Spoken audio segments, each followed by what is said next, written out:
దైవజనులు రాస్తూ అన్నమాట, ఈ పెంతెకొస్తు పండుగ పాత నిబంధనలో ప్రజలు దేవునికి ఫలములు ఇచ్చారు, లేకపోతే ప్రజలు దేవుని దగ్గరికి తీసుకొచ్చారు, లేకపోతే ప్రజల చేత దేవుడు పుచ్చుకున్నాడు. కానీ 2వ అధ్యాయం అపోస్తుల కార్యంలో ఉన్న పెంతెకొస్తు పండుగలో దేవుడిస్తే ప్రజలు పుచ్చుకున్నారన్నారు అయ్యగారు. ఏంటండి ఇక్కడ రాస్తున్నది కదా, వారు అర్పించాలి దేవుడికి, దేవుడు తీసుకోవాలి ఆ క్రొత్త ఫలం నైవేద్యాన్ని.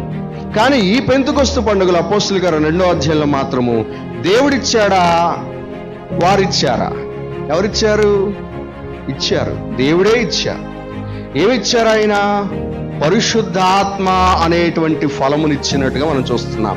క్రొత్త ఫలము, ఎప్పుడు ఎవరు చూడని ఫలము, ఎప్పుడు ఎరగని, ఎప్పుడు తెలియనటువంటి ఈ ఫలమును ఎవరికి ఇచ్చారు అని అంటే ఆ ఆది అపోస్తులైన వారికి ఆ మేడగదిలో 120 మందికి ఆయన ఇవ్వడం జరిగింది.